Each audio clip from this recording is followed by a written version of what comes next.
So, sir, we will start at sharp 1:30. Sure. Yes.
That is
Shall we start, sir?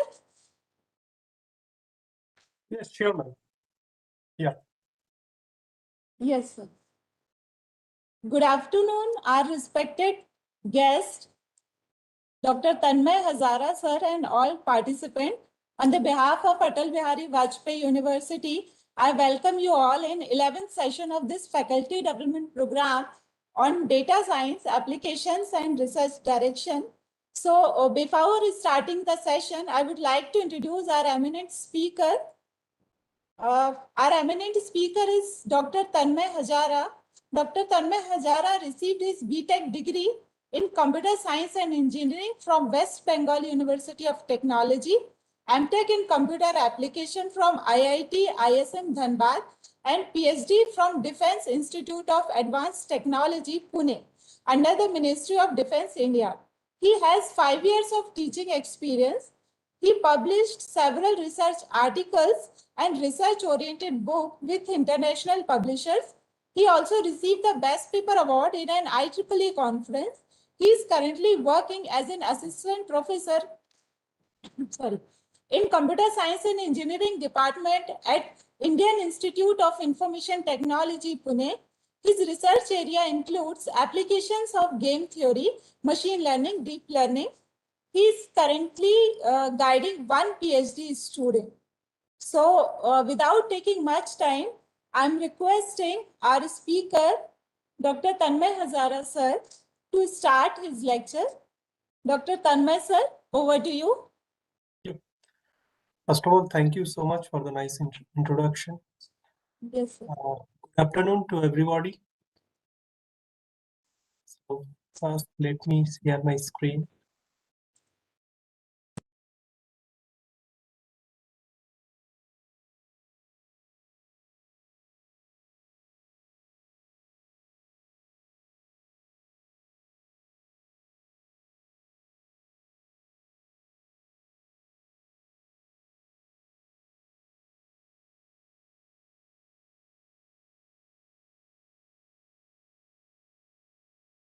Is my screen visible to all of you?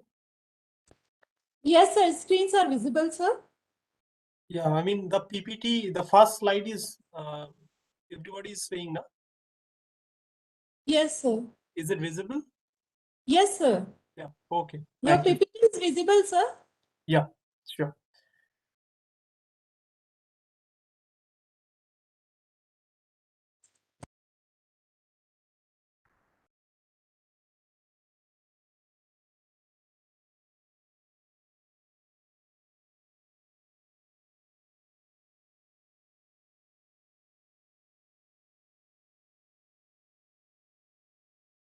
Yeah. So good afternoon to everybody. So welcome to AutoLab TP on data science applications and research directions. So today I am going to discuss on different classification techniques. So being a teacher, I have a habit of using whiteboard or blackboard while I discuss any topic. So I alternatively use the presentation and as well as the whiteboard for explanation. Okay. So first of all, we have to know what is classification. As it is an FDP on data science. So first of all, I would advise you that you must be good enough in mathematical part. So then only you will be a good data scientist. So I mean, many students or many people basically lacking that part. You need to be good in some areas, specifically some areas of mathematics to be a good data scientist, like statistics, uh, linear algebra, probability theory, uh, and bit optimization theory. So these are very essential part of data science. So this data science, machine learning, data analytics, in fact, the most advanced area is deep learning. So the origin of these areas are nothing but mathematics. So that's why you have to go in mathematics to to propose some kind of new model or to introduce some kind of new model or to understand even existing models. So that's why that part first before starting any program on such areas, so you should be good enough in that part, in mathematical part. So this is just an introductory part. Now, before discussing classification, I'm sure that the earlier speakers have definitely discussed about learning techniques and all.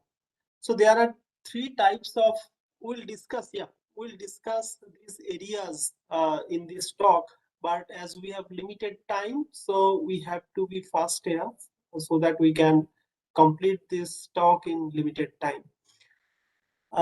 First, we'll discuss just an introduction of learning because I'm not going into detail. Then classifier, and then uh, some well-known classification techniques like logistic regression, decision tree, k-nearest neighbor algorithms, net-based algorithms, support vector machine, and artificial neural network. So as you know that there are, I mean, categorically there are three types of uh, learning techniques are there, learning methods are there. So they are supervised, unsupervised, and reinforcement learning. We know the supervised learning when X and Y available training data sets. X is nothing but your example and Y is nothing but your label. And for a new value of X, you have to predict the level of the Y value. Then, so this is definitely for the level data because this Y value must be given there for the training examples at least. Then for unsupervised learning, this learning is not for the label data. So only X will be given, so Y is not given to you. So based on the relation between the X, you have to make cluster based on the X values. And another very interesting learning algorithm is reinforcement learning. This is the very important learning algorithm, learning area, I would say. and it has, it's still a part of research. Still, the research is going on. It has several limitations also. So this learning method is based on the concept of reward and penalty. If the system properly learns, then the system will be rewarded. If the system fails to learn, then it will be penalized. So it's just a game. It's kind of a game. And semi-supervised is just a combination of supervised learning and unsupervised learning. Okay. So I'm not going into detail. I'm sure that the earlier speakers have covered that part. But as classification is part of supervised learning, that's why I just needed to give this introduction. So the classification is basically part of supervised learning. But before going into detail about classification and classification techniques, so can somebody tell me what is classification? What do you mean by classification?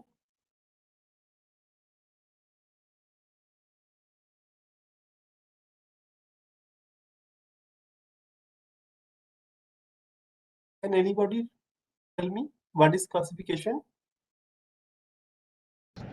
Any Sir, participant? classification basically a technique that follows the supervised learning, where Yeah. the data has been divided into the training and testing format, and Yeah. so many techniques are been there that is basically used for prediction maybe. Yeah. So you are almost correct. Yeah. Thank you, sir. Is the whiteboard is visible to all of you? Is the whiteboard screen is visible? No, No, sir. sir. Okay, I think.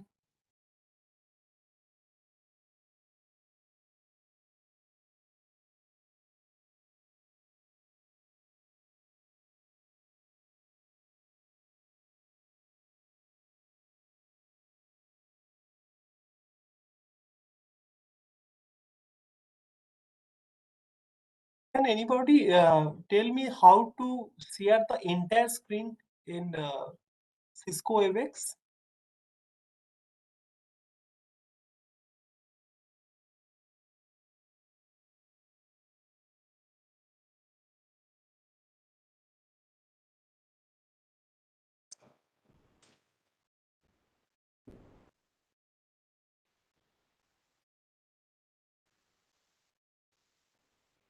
Sir, just click on share button. Yeah, just a minute. And then there will be options of screen. One, window, file, whiteboard. So window, you just select the screen button option and then share it. Yes, just a minute.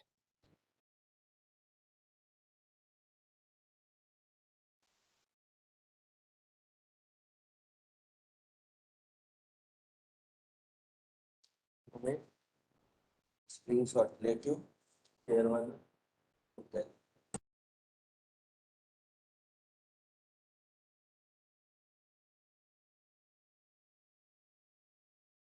Okay, I guess from here. Yeah. Yeah.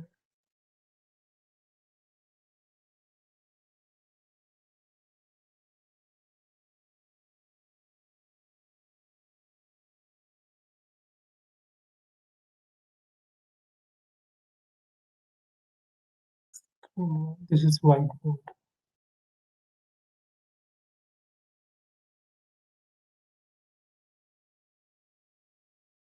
I think this is not visible, I guess. Yes, sir. Yes, sir. Widely. Okay, thank you. So whiteboard is sharing. You are sharing whiteboard. Yes, for explanation. Yeah. Okay. So he was.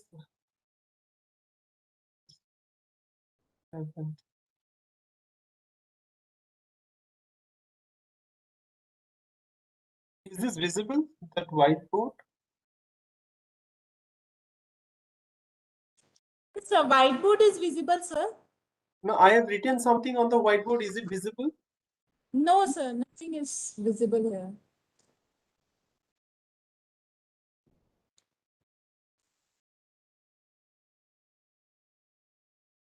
So we can see a white page, A4 size white Yeah, page. yeah. I think now it is visible. I guess. Right? Yes. Yeah. So first, I will discuss about the difference between classification and regression. So many people are confused about these two terms. They are not the same actually. Classification is just a mapping between, you can say, two lists. One list is the set of examples. This is set of examples, and another list is set of labels. So there will be a mapping between these two lists, or two set, between the two set. Okay. So maybe the example, say there are 5 examples: E1, E2, E3, E4, E5. There are say 5 examples, and there are say 2 levels, L1 and say L2.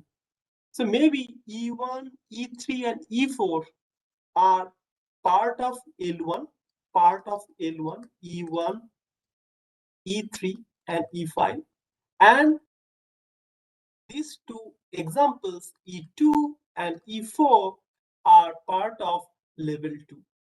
So this is just a mapping, and we consider in real-time cases, the number of levels are discrete. So this is a major difference between classification and regression. Regression works on continuous values, whereas classification works on discrete values, because the number of levels in real world cases are usually discrete. Say the flowers, the number of flowers will be discrete. Animal types, say the number of animals. So there are 100 examples. So there are 100 examples of human beings are given. Okay, so this belongs to one class. Or there are different types of animals are given in the example set. So it may be one class human, another may be cat, another may be dog, another may be cow, like this. So these are some levels.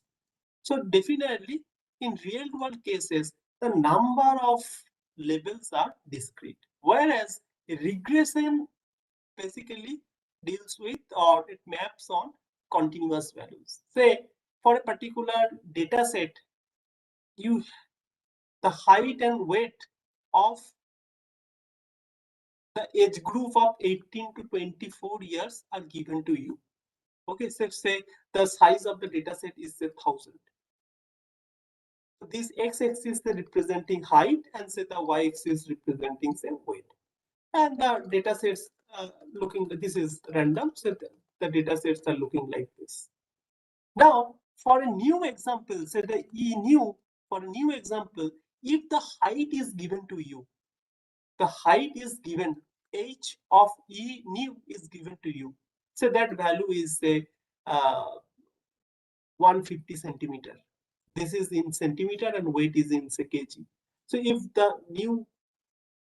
height of the new person is the 150 centimeter, then you have to predict the weight of that particular person, because based on these available data sets, so if it is a linear regression, we try to find out a line that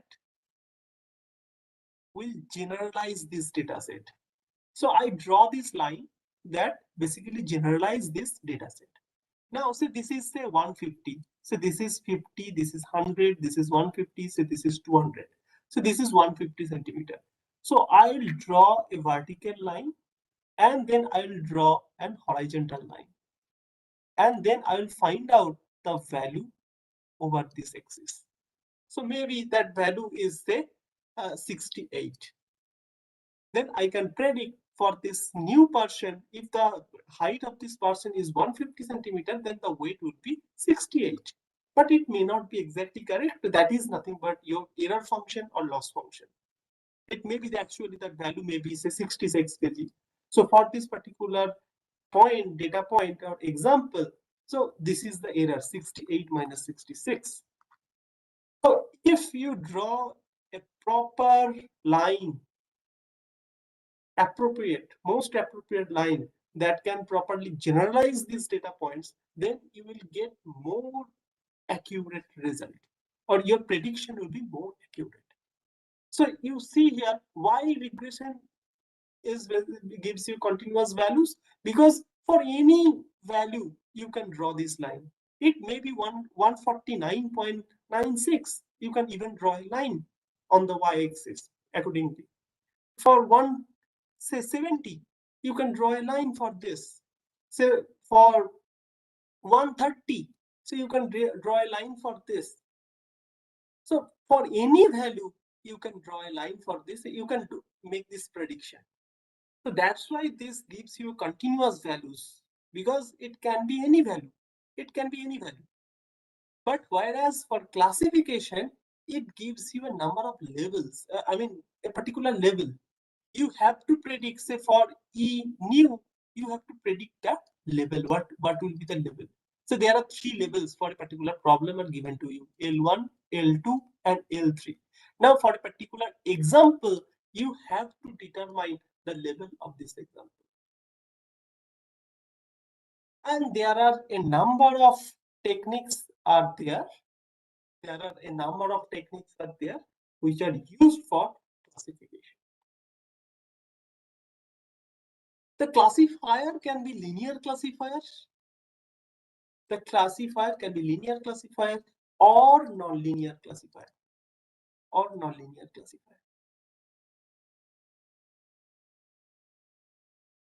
So one very good example can be, say, if I draw a line, so there are certain data points out there. So I'm using, these are some data points, and these are some data points.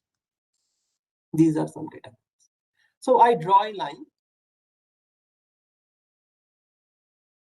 that classifies these data points nicely. So all these data points are properly classified. But if I draw another line, so that will be more robust. Why? Because this line, this linear classifier is very close to this class, this circle class. Whereas this is far away from this triangular class. But this classifier, the second classifier, said I'm naming it as C2, and this is the C1. That C2 classifier is almost equidistant from both the classes. So that will be more reliable and more, I would say, fault tolerant. Because if I consider a new data point which is located here, then this classifier will be confused. It can misclassify this data point. Right?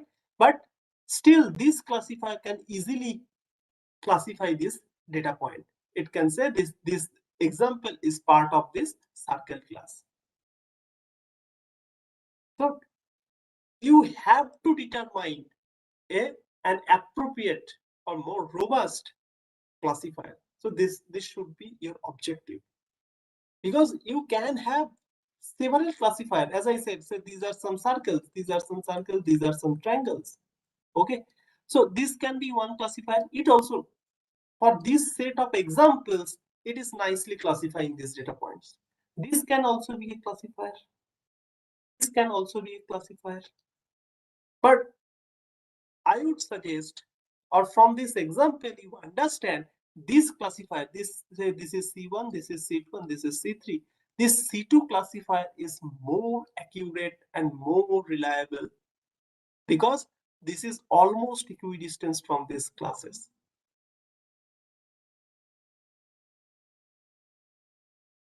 Right?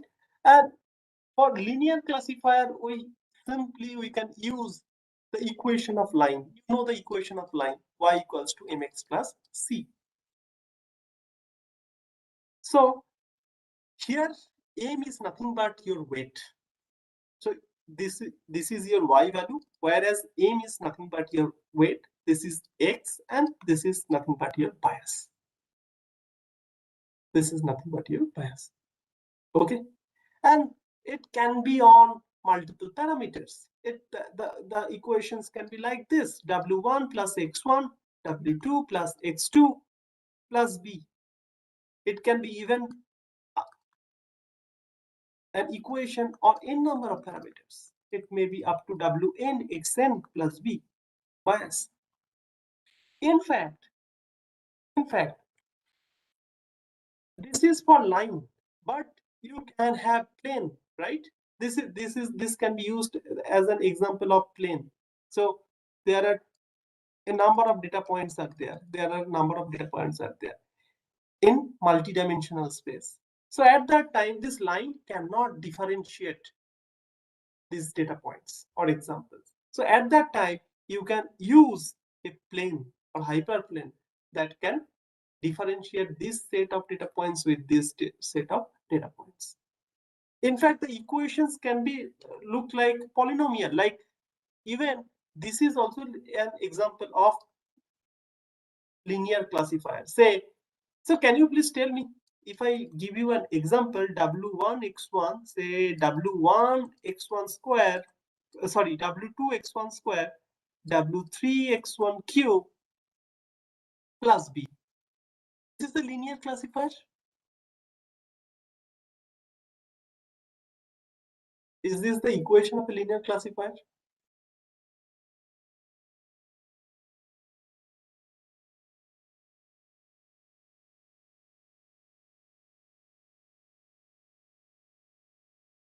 Can somebody tell me?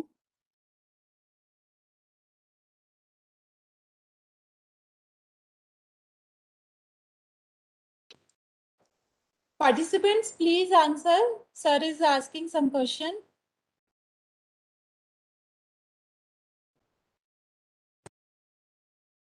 So some of you, yes. Some participants are asking in chat box also. Okay, actually I'm mainly following this whiteboard. So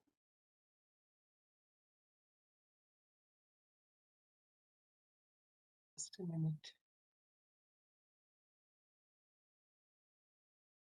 Yeah, okay. But I can say this is linear. Why this is linear? Can anybody tell me? Okay, tell me, this is the equation of a linear. Is this a linear equation? w1x1 plus w2x2 plus say w3x3 plus b. Is it a linear equation?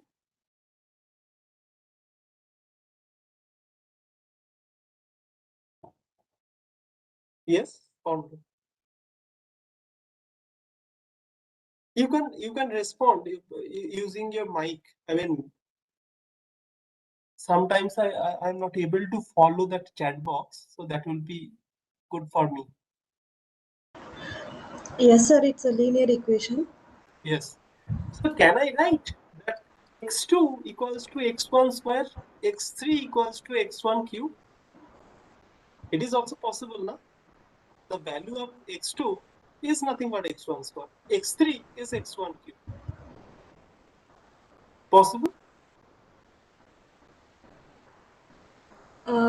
Possible, sir, but the degree is increasing. Yes, degree can be anything. But these are in the form of a line. I can write w1 x1 plus w2. I can, in place of x1 square, I can write x2. In place of this, I can write x3. So this can also be treated as a linear equation, although this is a polynomial equation.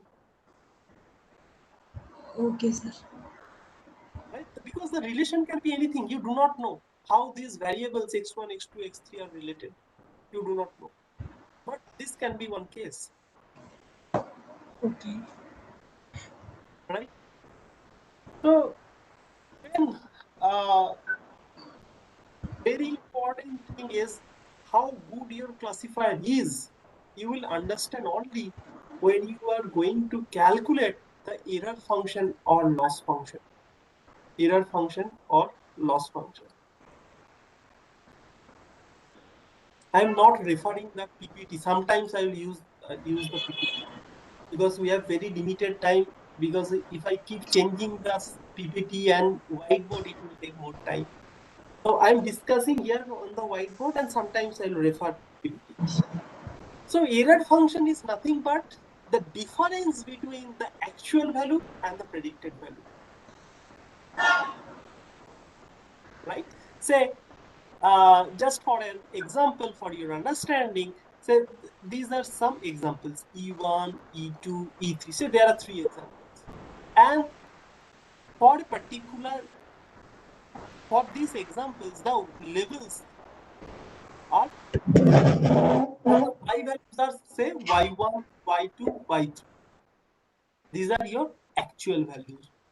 And your predicted values are y1 dash, y2 dash, y3 dash. So you will say you have a perfect classifier if this difference is 0. I mean, you predict something which is nothing, which is actually, equal to the actual value. So there are certain methods are there, statistical methods are there, which are used to calculate the error values. One is very well known, is sum of square error. Sum of square error. So sum of square error is nothing but, say, if there are n number of examples, I equals to 1 to n, say this is yi, and say this is yi dash whole square. And you can even take the average of it, average sum of square error. Then that will be nothing. This is sum of square error. If you take the average, that will be nothing but 1 by n. Absolute error. Or you can say this is mean sum square error. So similarly, this is absolute error. Absolute error is nothing but I equals to 1 to n, and you can calculate like this, dash. And mean of absolute error will be definitely this. Similarly, you can calculate the covariance of the actual values and the predicted values. So that will be nothing. If you take the average of it, that will be nothing but I equals to 1 to n, then sigma of those values, predicted values. Say this is yi, and say this is yi dash. So these are some formulas or equations that can help you to calculate the error values.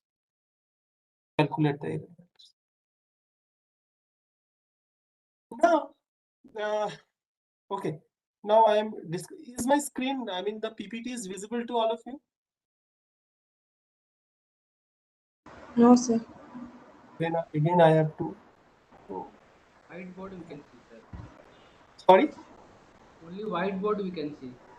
Yeah, I understand. Yeah.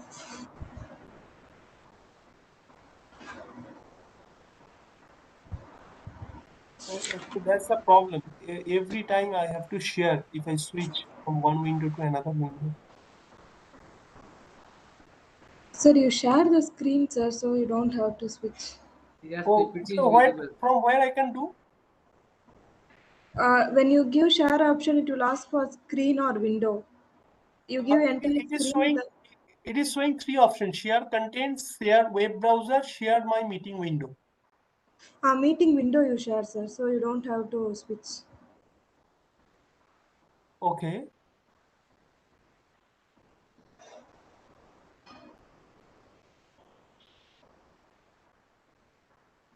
We are seeing a white screen, sir. Now. I understand. Okay.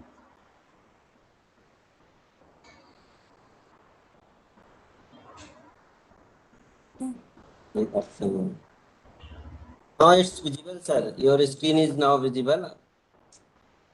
Yes. So Yes, sir. what you are seeing on my screen?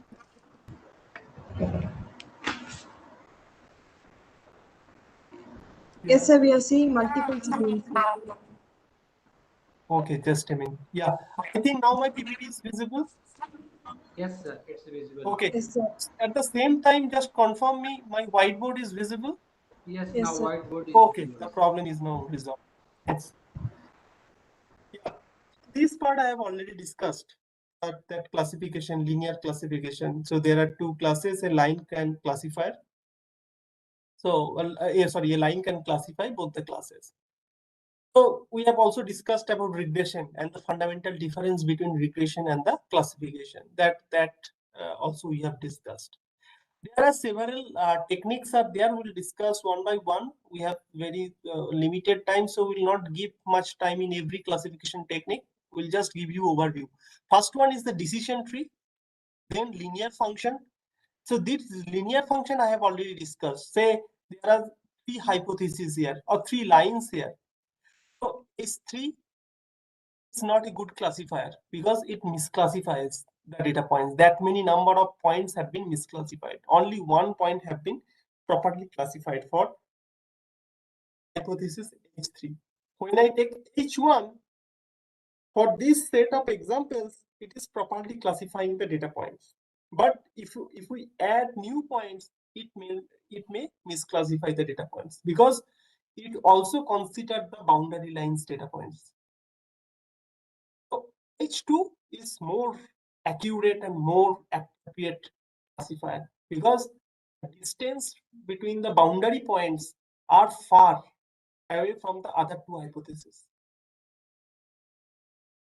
So we have to determine a classifier which should be very robust, which should maximize the distance between the boundary points from all the classes. Then I said that multivariate linear function is another option that sometimes it may happen the data points are plotted in multi-dimensional space, so a line cannot work out when you deal with more than 2-dimension data. So at that time you can take plane or hyperplane to classify the data points. Single layer perceptron is a very basic architecture of artificial neural network, which is not useful for, which is not very useful for real world complex problems. So for real world complex problems, you have to work with multi-layer neural network. But for very simple problems, you can take the help of single layer perceptron.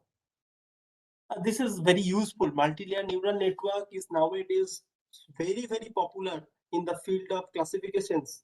From artificial neural network, that a new horizon or new domain has been created, I would say, is the deep learning.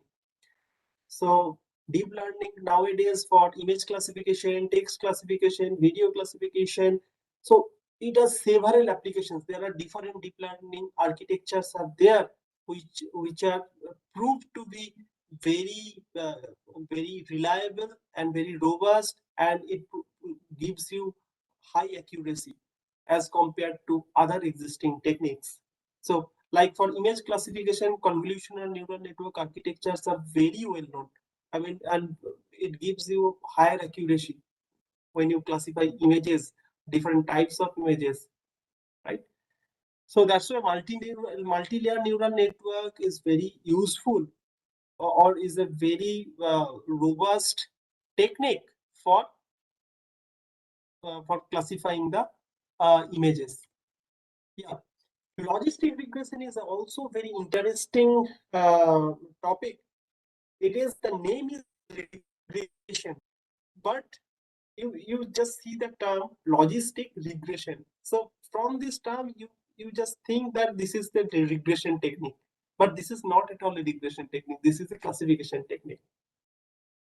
This is a classification technique. So logistic regression is a predictive analysis.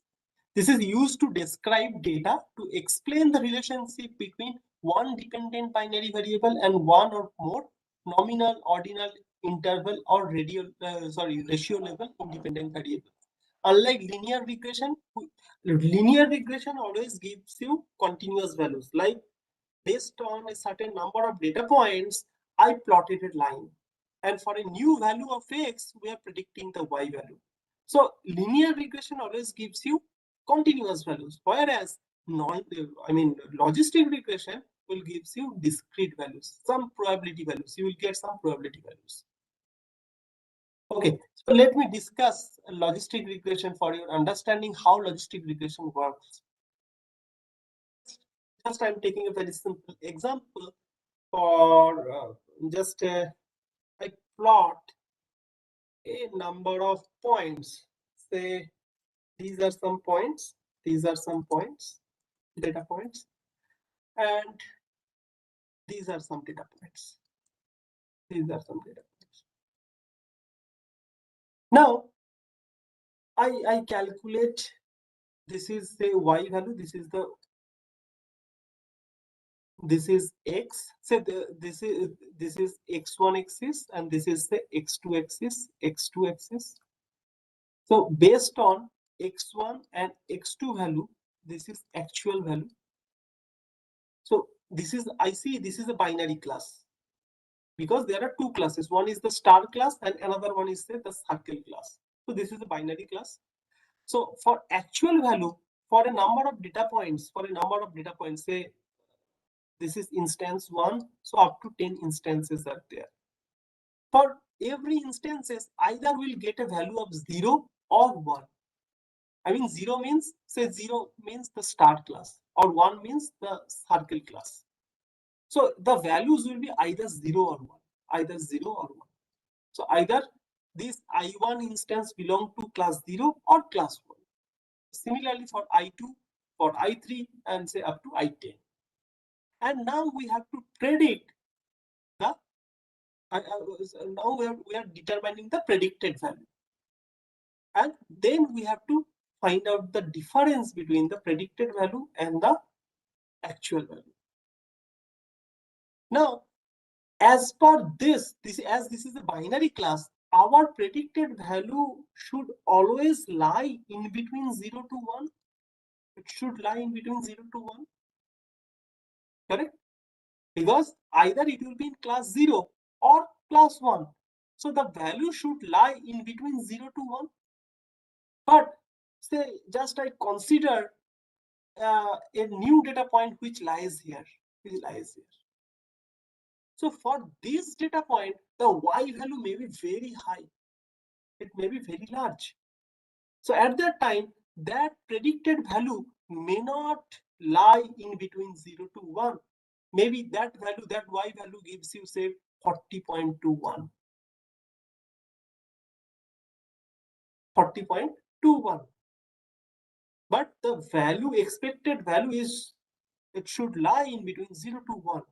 But as this data point is far away from these data points, let's say this is an abnormal data point. This is far away from these data points. So that predicted y value may be very high. It is not lying in between 0 to 1. So to resolve this issue, we can introduce a new concept, which is logistic regression. The concept of logistic regression is like this. Say, any value, you take any value, say for a particular value y1, I am getting 40.21. Still, if for y, I need such a function which should give a value in between 0 to 1. Whether the value is minus infinite or up to plus infinite. But that function should give the value in between 0 to 1. Right? So that's why we introduce a concept of logistic regression. The graph of logistic regressions look like this. So this is just a minute. Yeah.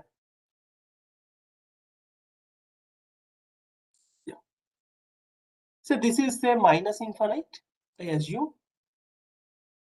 This is the axis z. This is z axis, and this is sigma z axis. This is a function of sigma. Z. So if the value is minus z, minus infinite, if the value of z equals to minus infinite.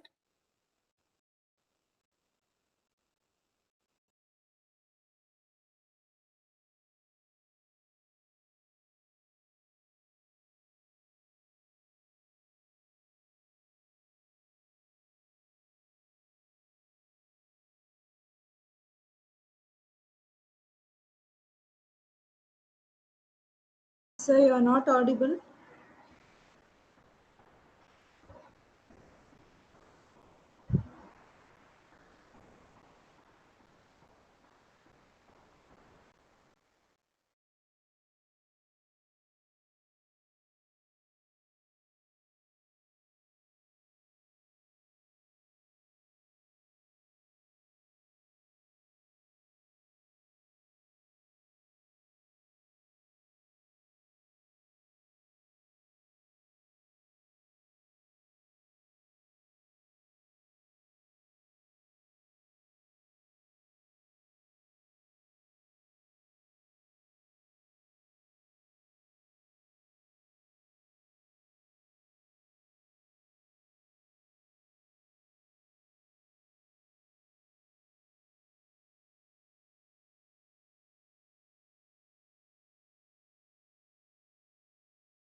Logistic, so this will gives you always a value of 0 to 1. So like now you will say that when I was getting 40.21, then what will happen?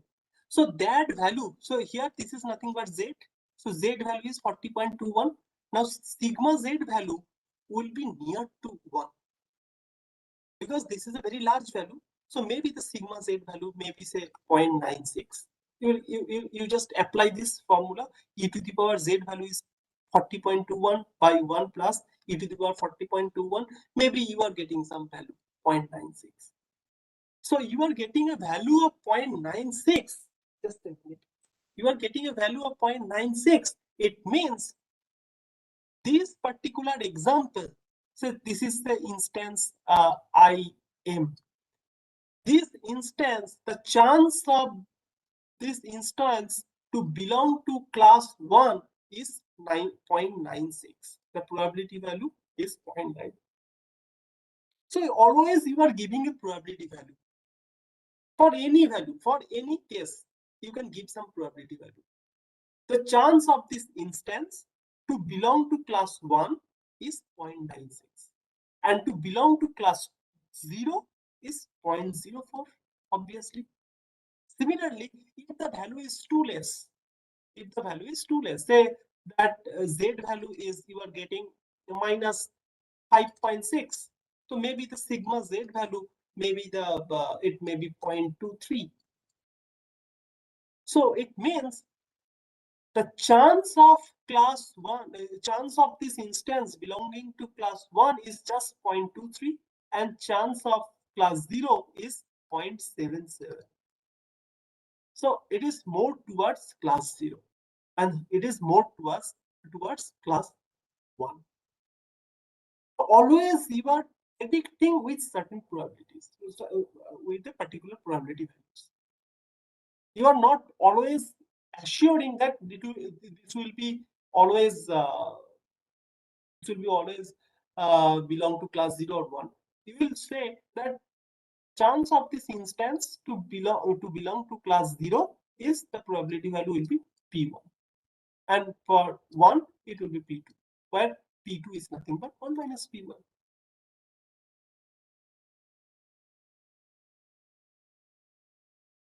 Right? So this is nothing but a probability value. So you simply write p equals to e to the power z plus 1 by e to the power z. This always gives you probability value. So if I calculate this, so this will be nothing but p e to the power z, okay, and this is e to the power z, and then e to the power z, if you take this common, so this will be p minus, sorry, e to the power z into 1 minus p equals to p, right? Then to the power z will be nothing but p by 1 minus p, right? So if you take log e to the power z, log of p1 minus p, so this z value is nothing but log of p by 1 minus p, which is nothing but log of p minus log of 1 minus p. This is a very simple equation of logistic regression. For logistic regression, see, in this way, logistic regression helps you to classify a data point. You predict some values, and based on that, you say that the chance of this particular instance to belong to a class with that much amount of probability.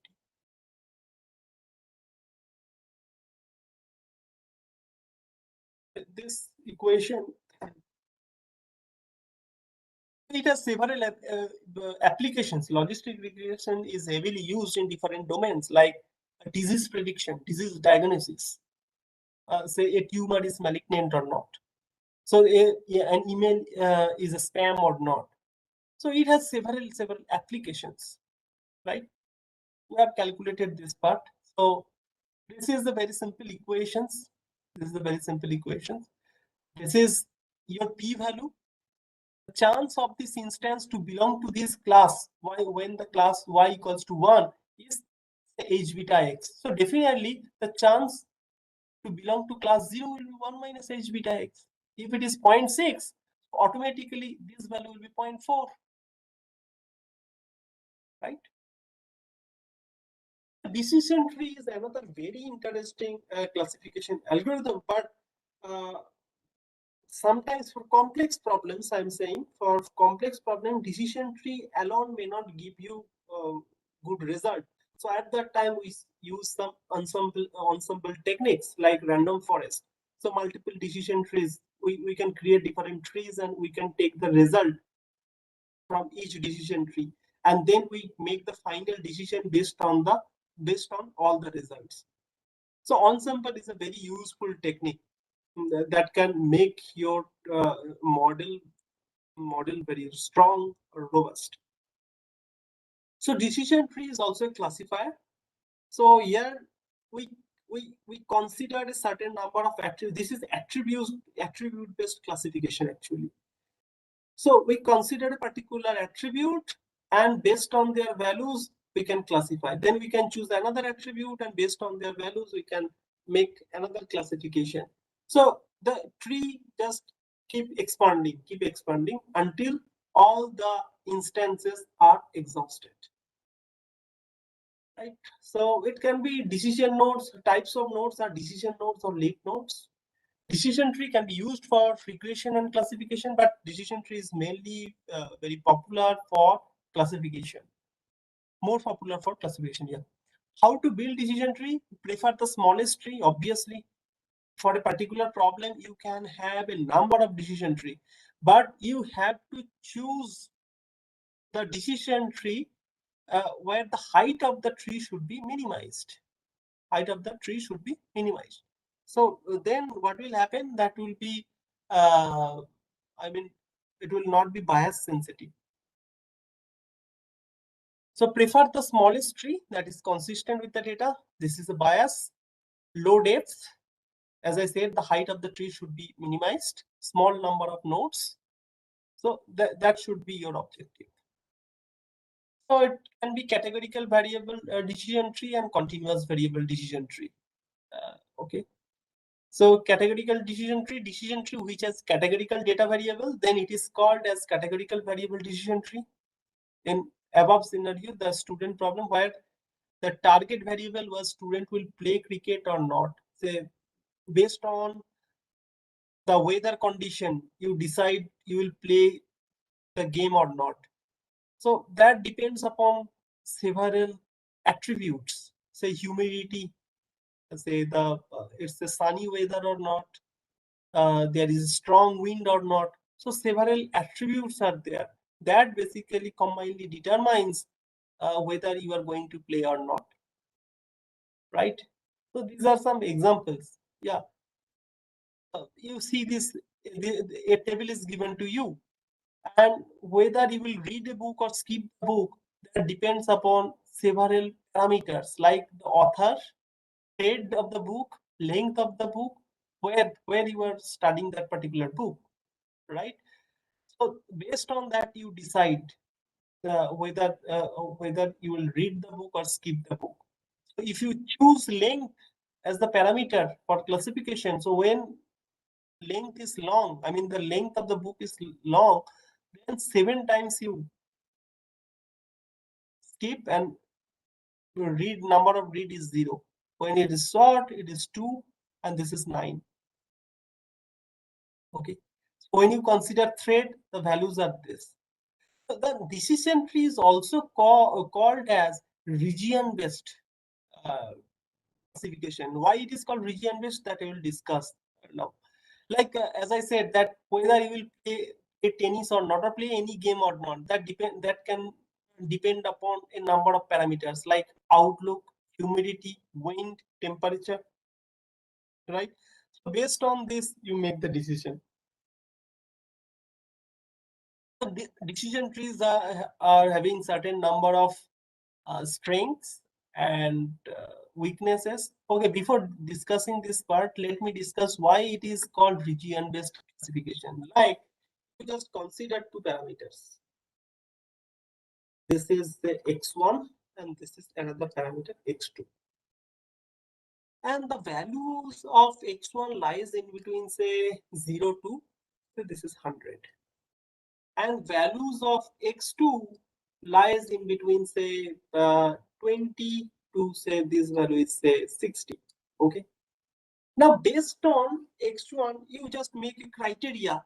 If the value of x1 lesser than equals to 50, so if the value of x1 is lesser than equals to 50, so you now plot this line. This is now x1 lesser than equals to 50.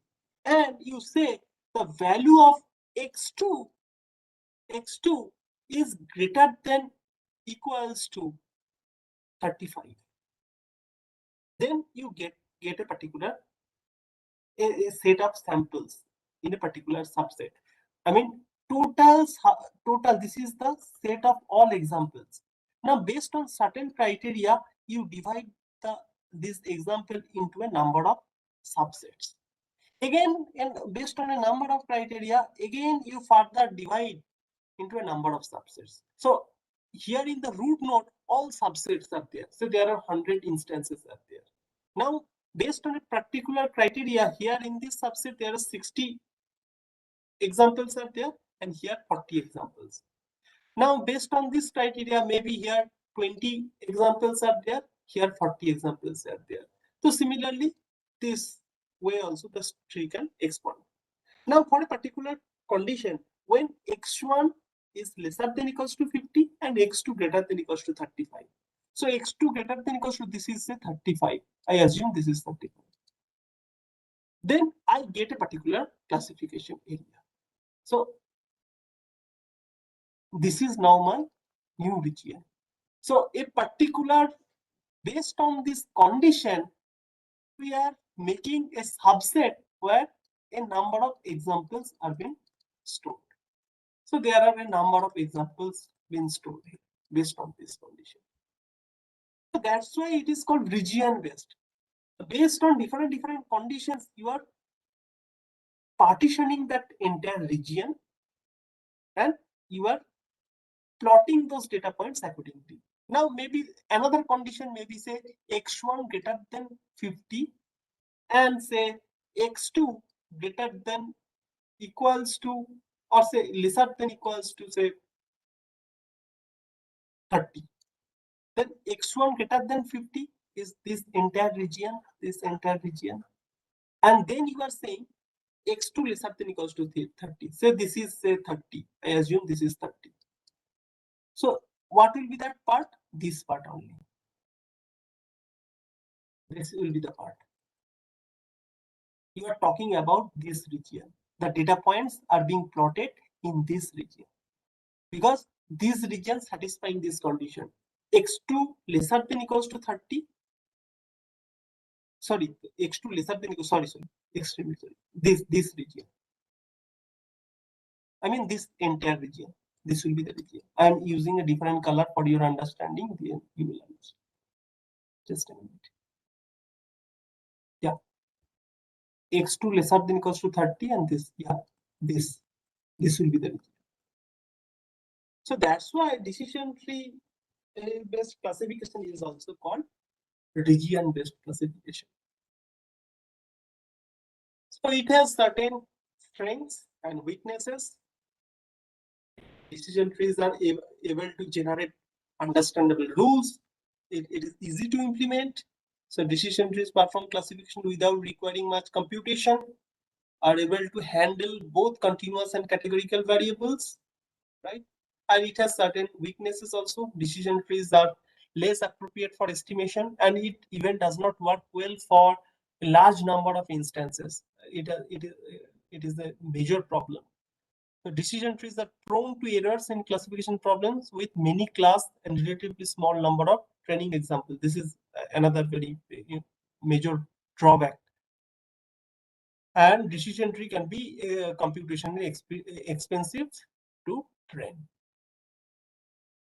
Another, and there are some algorithms are there, decision tree algorithms like CRT, classification and iteration tool, ID3, ID4, ID4.5.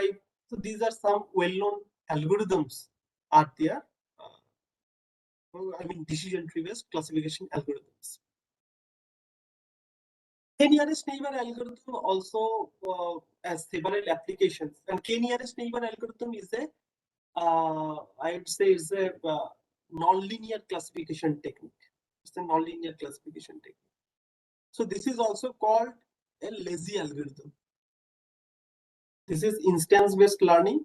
This is also called lazy algorithm because it takes very long time computationally. So training, in the training phase, it save or store examples in some data structure. So how to make the prediction? Find the training examples xi, yi, which is closest to the training example xt. Then the predict the output yt. In k nearest neighbor example, take k training example this, which is closest to the training this. Yeah. Now, let me discuss this. So k nearest neighbor algorithm is like this. I mean, the idea is, say x1, x2, and y values are given for say 3 instances. Just for your understanding. And there are certain values are there and y values are there. Say just you consider x1 refers the marks in mathematics and x2 refers the marks in English. And y basically refers whether that student passed or failed. Okay. So in are getting some x1 and x2 value for all 3 students, and either they have passed or failed. Passed or failed. Passed or failed. Now, for a new example, say this is I4 is the new example. The marks for x1 and the marks for x2 is given to you. Now you have to calculate whether this student has passed or failed. So that is the idea.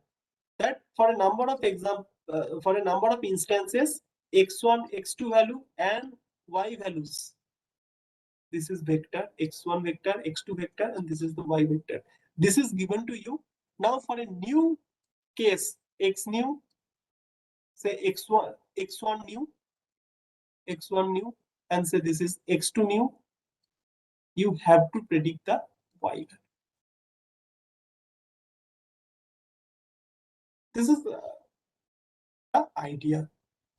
So here we use the concept of Euclidean distance.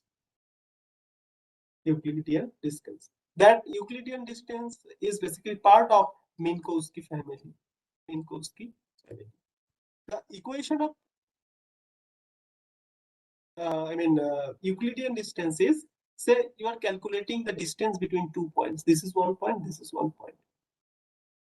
This point having 2 parameters, x1, x2, and this also having 2 parameters, say x1 dash, x2 dash.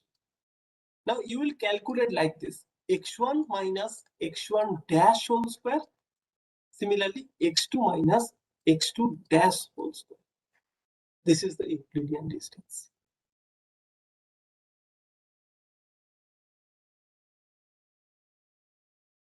Okay, so this is Euclidean distance.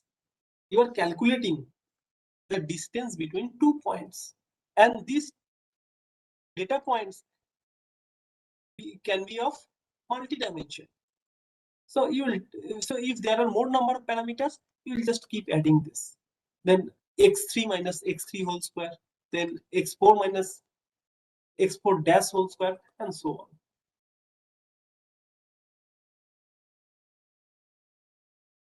Right?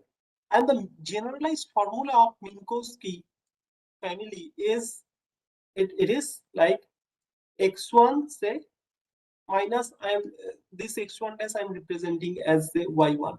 Okay, x1 minus y1 whole to the power p summation. So there are n number of data points. Say I equals to 1 to n. So I am writing here xi yi. Okay, this is the summation. Then whole to the power 1 by p. So when the value of p equals to 2, then this is nothing but Euclidean distance. You see, if you put the value for p equals to 2, then you will get this formula. This is nothing but Euclidean distance. If the value of p equals to 1, then you get Manhattan distance. So in k-nearest neighbor algorithm, we calculate the Euclidean distance. Say x1, x2, and y, right? Say for instance one, say for student 1, the marks in mathematics is the 87, and marks in English is the 72, and he has passed. For student 2, so this value is the 72, and this value is the 81, he has passed.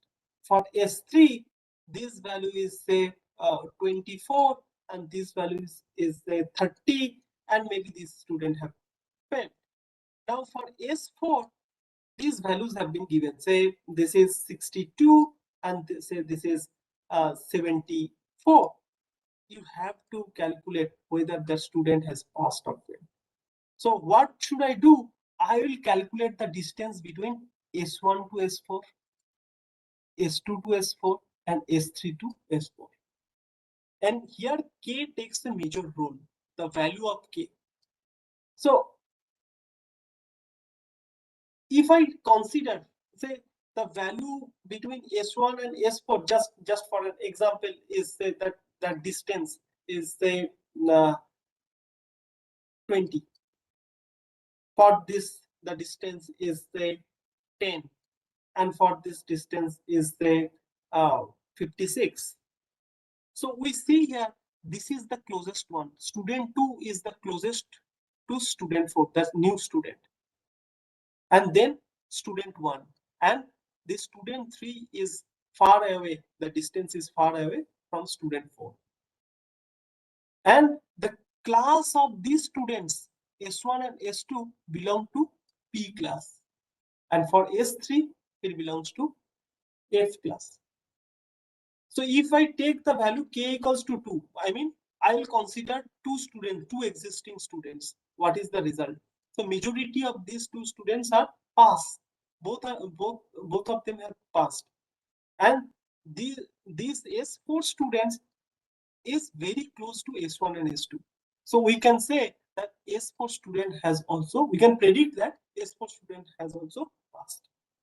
Because this S4 is very close to S1 and S2 as compared to S3. So that is the idea of k-nearest neighbor algorithms. So the value of K plays a vital role in terms of accuracy. I mean, it plays a vital role. So it may be the larger value of K I would say is very robust, makes your algorithm more robust. But for smaller number of examples, the small number of k value is also it may be useful. One nearest neighbor algorithm is nothing but the Voronoi diagram. So I'm sure that you know Voronoi diagram. Yeah, I already discussed this part, that this is the Minkowski family. And when the value of q or p, whatever it is 2, then this is nothing but Euclidean distance. When the value of p or q is 1, then this is nothing but the Manhattan distance. So in k nearest neighbor algorithm, we use Euclidean distance. So distances and k values. What does it mean by equal weights to all attributes? Scale of attributes are same, and also differences. Scale of attributes to equal range and equal variance. So if in the k nearest algorithm the value of k is very small, then it captures fine structure of problem space better, maybe necessary for small training set. And if the value of k is very large, then less sensitive to noise. It's better problem estimation for discrete classes. Larger training set allows use of larger k. For small scale example, small k can be useful. These are some advantages and disadvantages. I'm not going into detail because we don't have much time. Bayesian, yeah, naive-Bayes algorithm is also very important algorithm classification technique. So to understand naive-Bayes algorithm, you have to understand Bayesian learning. Bayesian learning. This is an estimation theory. I mean, you know the Bayes theorem. So if I want to calculate PA given B, the Bayes theorem is nothing but P of A given multiplied by PB given A divided by P of B, where this PA given B is nothing but your posterior probability. This is nothing but your prior probability. This is nothing but your likelihood function. I'm sure that you know the difference between probability and likelihood. They are different. And this is nothing but your evidence. These are these terms. And so you have to first understand this equation. So this is your posterior probability, this is likelihood function, this is prior probability, and this is marginalization, or it is also said evidence. So this is the naive-Bayes theory part, I mean mathematical concept. So you are calculating the y value based on the x values. So this is nothing, this is based on Bayes theorem actually. This is Bayes theorem. So this is written in terms of samples or examples. So I can write like this, and this lower part is basically giving you the total probability. So I can naive-Bayes assume conditional independencies. So conditional independencies means if I write like this, P of x1 x2 up to say xn, where y is given to you. So if they are conditionally independent, so I can write P of x1 given y multiplied by P of x2 given y up to P of xn given y. So in short, I can write pi of I equals to n P of xi given y.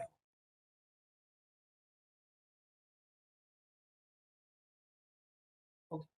So the inference of posterior probability theory, this is the formula. Now in the next slide, directly jumping to the naive-Bayes algorithm. So you have to maximize this part. Here you see this equation y equals to argmax of y by I equals to n, P of y, I equals to n, P x I given y. So you have to maximize this equation. This is your goal. Estimate pi k, P y equals to ik, and you estimate this part ijk equals to P of xi equals to xij given y equals to yk. And you classify for the new data point x new. So you have to predict the y new. Y new is nothing but the argmax, this equation actually. Argmax p of y equals to yk, and this this part pi of xi new given y equals to yk, and y new equals to argmax yk. And in short, we're writing this part p of y equals to yk is nothing but pi k, and this part p of xi equals to xij given y equals to yk is nothing but theta ijk. So this is the equation in the naive-Bayes algorithm is very important. This is the maximization equation. You have to maximize this term. Support vector machine is a very important classification technique. As we have very limited time, I'm not going into detail. I'm just giving you how it works in short. I'm not going into the theoretical part. So you just consider this graph. A number of data points are there. A number of data points are there.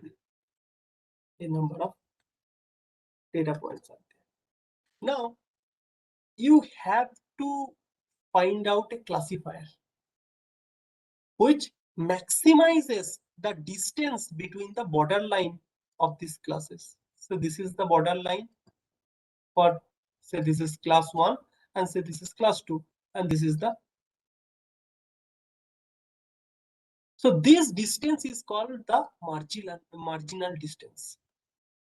So the idea of support vector machine is to maximize this marginal distance. To maximize this marginal distance. Why to maximize this marginal distance? And what is marginal distance? The distance between the borderline points. I mean, this is the point which is very close to the classifier, and say this is the line which is very close to the classifier. So here, these points are considered as support vectors. Support vectors. And our objective is to maximize this marginal distance. Maximize this marginal distance. Why our task is to maximize the marginal distance? So that if we add some new points, the classifier should not get confused that whether that point belongs to this class or this class.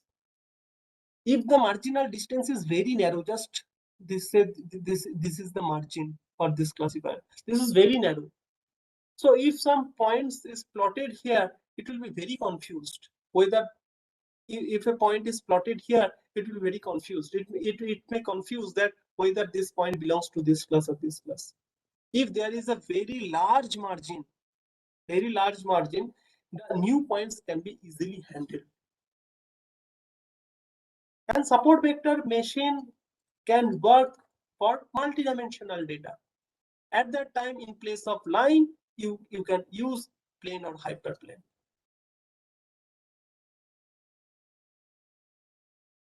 And this is for linear format. If there is a concept of kernel function. In the kernel function, you can use nonlinear function that can make your classifier very complex. And for very complex problem, we usually use nonlinear kernel functions that can easily classify the data points. I mean, nonlinear data points. Linear data points can be easily classified using linear functions, but behavior of the data points are very complicated, say, then linear function may not work. At that time, we need to introduce some nonlinear function. Just for an example, say this is a graph. Okay, these are some data points. These are some data points. These are some data points. These data points belong to circle class, and these data points belongs to asterisk class. So can you make a linear classifier which can properly classify these data points? No, because if I draw a line, it cannot properly classify these data points. So in this format, we cannot properly classify these data points. So what we can do, we can have, we can change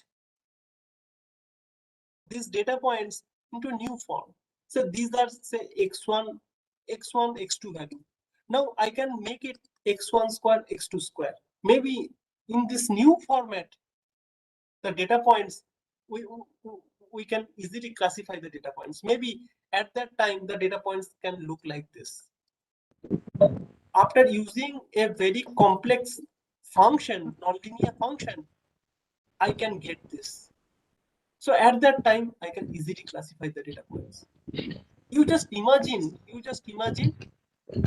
are seeing this diagram or seeing this graph from a different angle, and you are seeing this graph from another angle. So you are seeing this from vertically and you are seeing this horizontally. So horizontally, the data points are looking like this. But say for vertically, the data points are looking like this. We are just making a transformation on the data points. And now this classifier can easily work. So actually support vector machine, to discuss support vector machine, at least I need 1 to 2 lectures for understanding. But as we have very limited time, I cannot give much time for this topic. So this is the marginal distance. This is the marginal distance. This yellow area is the marginal distance that needs to be maximized. These are the border points. Say in this example, how many support vectors are there? 1, 2, and here there is one border point here.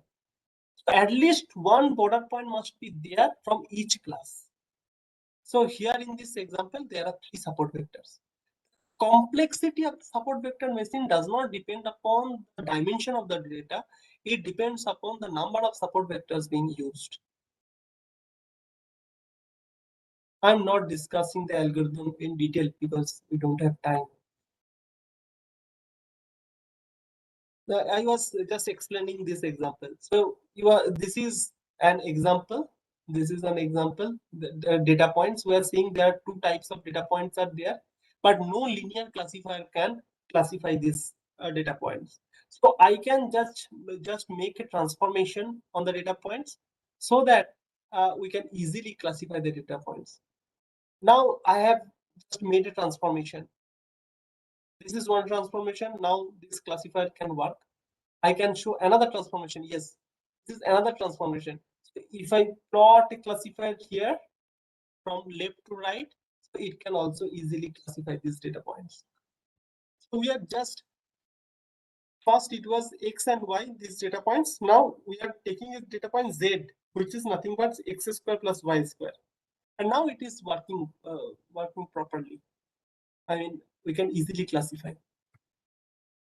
Neural network is very, I would say, the strongest technique for classification, especially deep learning architectures. So this is inspired by human brains, human neuron systems. Okay, so where x1, x2, x3, x4 up to xn are the inputs, and every input has different weights, right? And then we sum up these values, and then we use an activation function. The activation function can be anything. Activation function can be anything. I mean, it can be a sigmoid function, it can be a softmax function, it can be a sinusoidal function, it can be a cos function, right? It can be a ReLU function. There are several activation functions up there that perform that basically transform the data from one part to another part. So we use a nonlinear function actually. So in every layer, the data are transformed non-linearly. And in every layer, it tries to extract certain information, okay? Or it tries to extract or understand the feature of the data point. So that's why the normal perceptron model is not so useful for complex problems, but multi-layer neural network are very useful.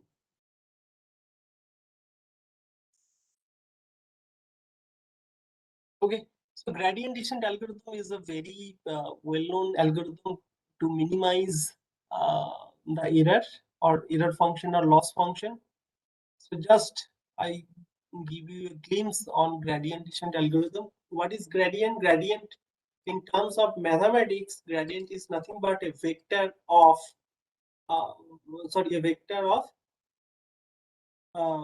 partial derivatives. Just consider f of u comma v.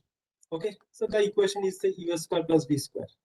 So I can write like this: t f of u v with respect to du is nothing but 2u, and if you take this uv with respect to dv is nothing but 2v.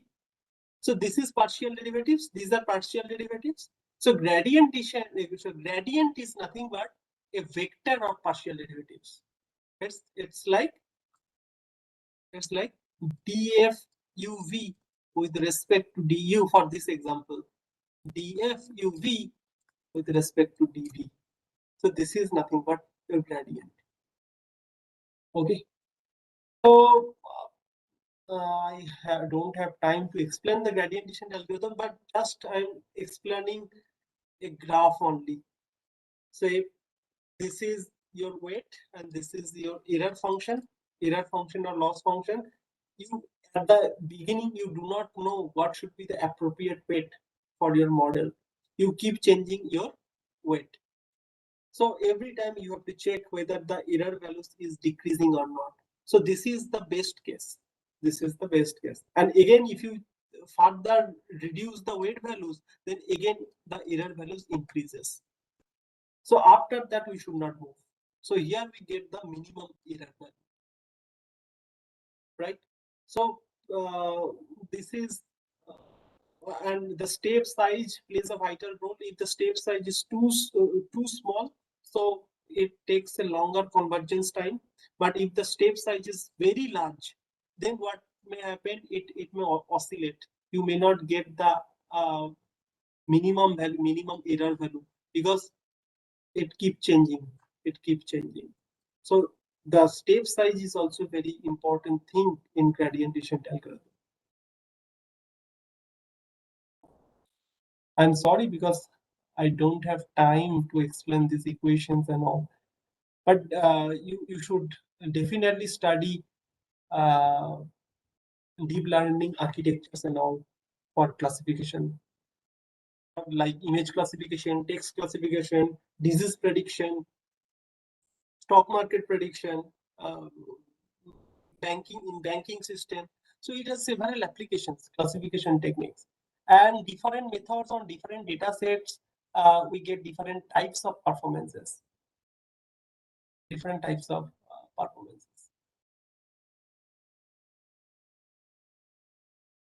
a minute.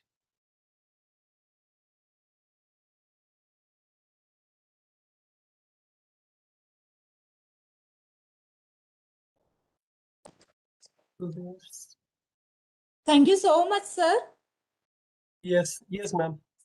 So for such a nice and informative lecture. I hope this information will be very useful for our participants. And definitely we will like to listen to you for our next FDP or next lectures in details. Sure. Thank you so much. Yes, sir. Thank you so much, I sir. tried to cover up as many as I tried to cover up maximum topics, but due to short of time, I could not properly explain. Okay, thank you so much for your patience. Thank you. Yes, thank you so much, sir.